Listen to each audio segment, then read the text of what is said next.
It has twin turbos on it, and it went kaboom. So what are you doing? Pulling the motor out to fix the kaboom.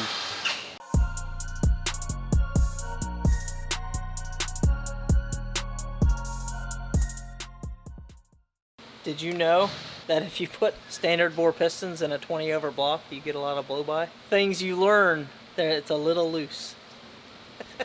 Loose. It's like one of Cody's girlfriends. This is Reed Cobb's 2006 G56 truck.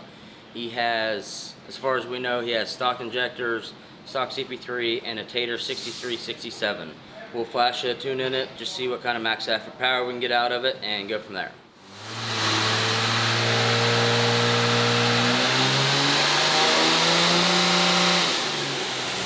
So we ran the truck before we flashed the tune in it. It made 238 horsepower.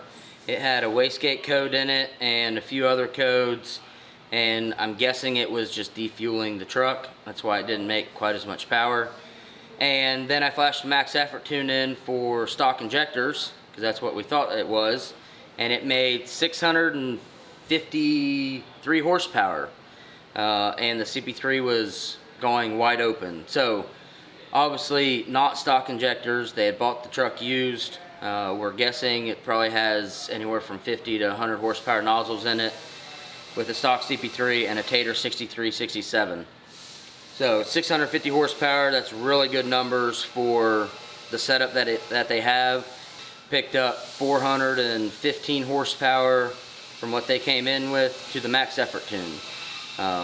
So another Tater built turbo that didn't blow up. For everyone that has seen all the things lately, turbos work fantastic if they are treated properly and are used in the proper application. So I will get him off the dyno and send him on the way.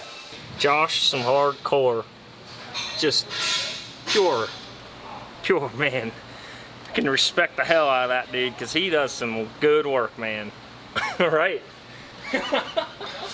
Alright, so we have the first gen project truck here that we have been working on the last 2 days. Josh has been doing the work on it, and we had to, being that the dual disc clutch had to allow for a starter spacer, we had to swap and being that it also had an MD 4500 in it, we had to swap the bell housing adapter plate and put a different starter on it to allow for the starter, for us to get a starter adapter or spacer so that it could actually engage on the flywheel and start it.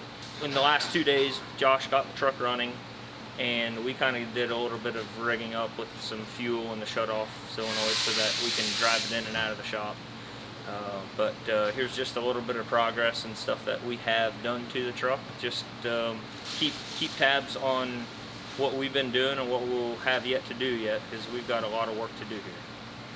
This is Jeff Allen's 2005 manual truck. He has 100% over DDP injectors, a single 12 mil CP3, and a 467 483 compound setup on it. We had originally tuned it remotely a year ago, and he just recently rebuilt the motor. I think he said it has roughly 1,000 miles on it, and finally had some time to get it down here on the dyno. So he wants a max effort tune, and then we'll see what the lower tunes do. So I will look at the tune files and make some changes and go from there.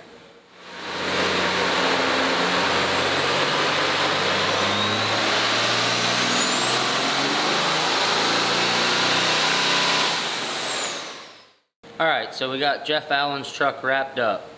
Ended up making a lot more power than what he expected and what I expected.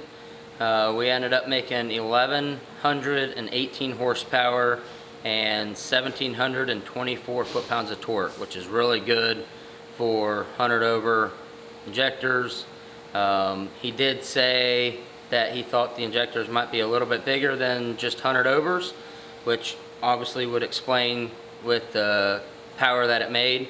And then he wanted a 900 to 1,000 horsepower tune for street driving, and we ended up making 1,017 for that, and he was happy with that. And then he also wanted a tow tune if he ever needed to tow something in case his normal tow truck broke down. And so the lower tune made 716 horsepower. So he's happy with it, and I will get him off the dyno and send him on the way. So we had this brilliant idea of coming up with Snapchat filters. So if you ever stop by the shop, make sure you take Snapchats, swipe for the filters, and each month we plan on having new ones of each employee with different funny filters. So be sure to check that out on Snapchat. This is Scott Ziegler's 2004 manual truck. It's a 2.5 Polar. It's a 2.5 Charger with 150 map width groove, 400% injectors, and dual fuelers. We had originally tuned the truck back in 2017 remotely, and he just now brought us the truck. He wants to make sure everything is running good, and we're getting the max horsepower possible out of it. So I will run the tune that's in it now and see what kind of power we can make, look at the data log, and see if there's any changes that we can make to improve it.